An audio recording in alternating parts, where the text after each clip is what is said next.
Frérot et Sœurette. Frérot prit Sœurette par la main et lui dit : « Depuis que maman est morte, nous ne connaissons plus que le malheur.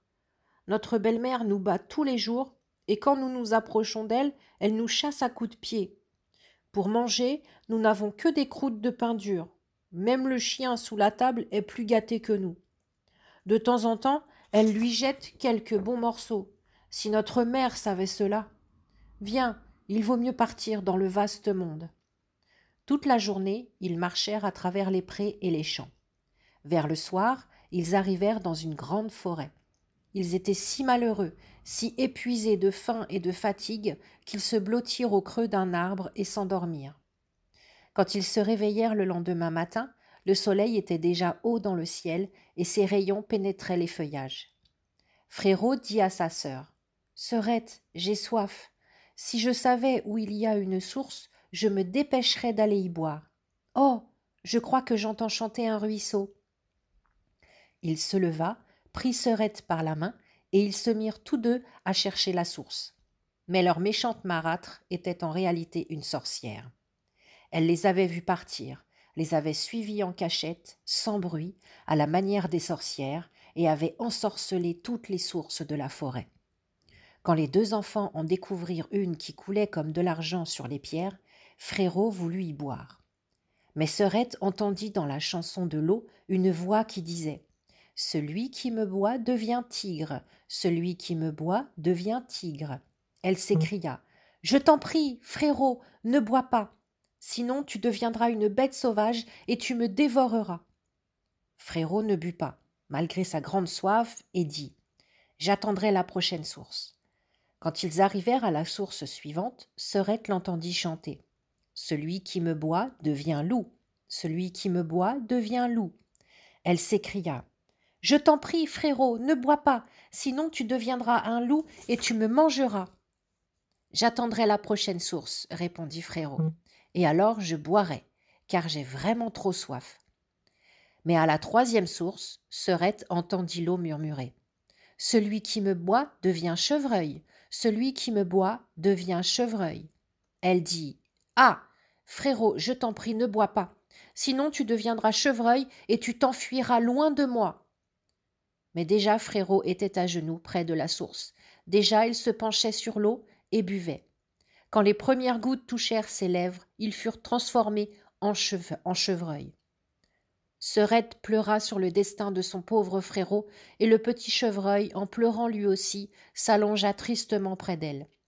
Finalement, la petite fille lui dit : « Ne pleure pas, mon petit chevreuil, jamais je ne t'abandonnerai. » Elle détacha sa ceinture d'or, la mit autour du cou du chevreuil, cueillit des herbes et en tressa une corde souple. Elle mit en laisse le petit animal, et ils s'enfoncèrent plus avant dans la forêt.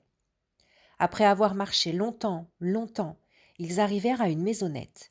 La jeune fille regarda par la fenêtre, et comme la maison était vide, elle se dit : « Nous pourrions y habiter. » Elle ramassa des feuilles et de la mousse, et installa un lit bien doux pour le chevreuil. Chaque matin, elle cueillait des racines, des baies et des noisettes pour elle et de l'herbe tendre pour son petit frère.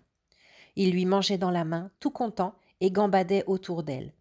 Le soir, quand Sœurette était fatiguée, elle appuyait sa tête sur le dos du chevreuil et s'endormait.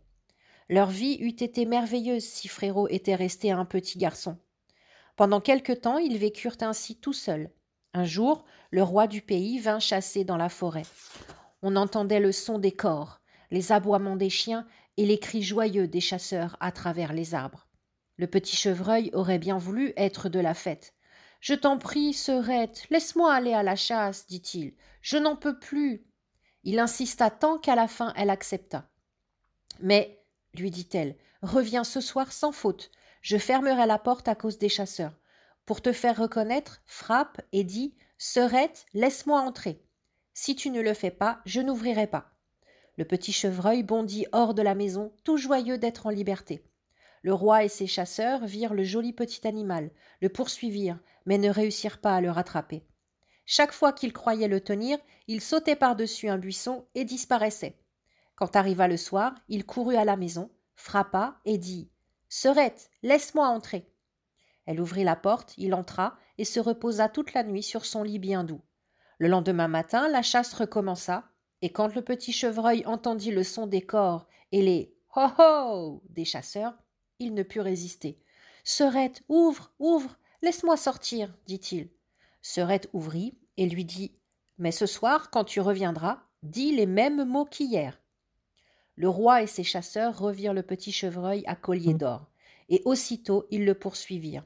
Mais il était trop rapide et trop agile. Cela dura toute la journée. Vers le soir, les chasseurs réussirent à le cerner, et l'un d'eux le blessa légèrement à la patte, si bien qu'il boitait et ne pouvait plus courir aussi vite. Un chasseur le suivit jusqu'à la petite maison et l'entendit. « Serette, laisse-moi entrer. » Il vit la porte s'ouvrir et se refermer aussitôt. Il nota tout cela dans sa mémoire et alla raconter au roi ce qu'il avait vu et entendu. Alors le roi dit « Demain, nous irons encore à la chasse. » Serette fut très malheureuse de voir que son petit chevreuil était blessé. Elle essuya le sang qui coulait, mit des herbes sur la blessure et dit « Va dormir, mon petit chevreuil, pour guérir bien vite. » La blessure était si légère qu'au matin il n'avait plus mal du tout. Quand il entendit de nouveau la chasse, il dit « Je n'y tiens plus, il faut que j'y aille, ils ne m'attraperont pas. » Serette pleura et dit « Ils vont te tuer et je resterai seule dans la forêt, abandonnée de tous. Je ne te laisserai pas sortir. » « Alors je vais mourir de tristesse, répondit le chevreuil. Quand j'entends le corps, c'est comme si j'allais bondir hors de mes sabots. Serette n'y pouvait rien. Le cœur serré, elle ouvrit la porte et le petit chevreuil partit content dans la forêt. Quand le roi le vit, il dit aux chasseurs « Poursuivez-le sans répit toute la journée, mais que personne ne lui fasse de mal. » Dès que le soleil fut couché, il dit à l'un des chasseurs « Maintenant, montre-moi la petite maison. » Arrivé devant la porte, il frappa et dit « Serette, laisse-moi entrer. » La porte s'ouvrit et le roi entra. Il aperçut une très belle jeune fille comme jamais il n'en avait vue. De son côté, quand, au lieu du chevreuil, Serette vit entrer un homme avec une couronne d'or, elle eut peur. Mais le roi la regarda gentiment, lui tendit la main et lui dit « Veux-tu venir à mon château et devenir ma femme ?»« Oh oui, répondit-il, mais il faut que le chevreuil vienne avec moi. Je ne veux pas l'abandonner. » Le roi lui dit « Il restera toujours près de toi et il ne manquera de rien. » Au même instant, le chevreuil arriva. Serette lui mit sa laisse et, la tenant elle-même à la main, quitta la petite maison. Le roi fit monter la jeune fille sur son cheval et l'emmena dans son château où leur mariage fut célébré en grande cérémonie. Serette devint donc reine et ils vécurent heureux tous les deux pendant de longues années. Fin de la première partie.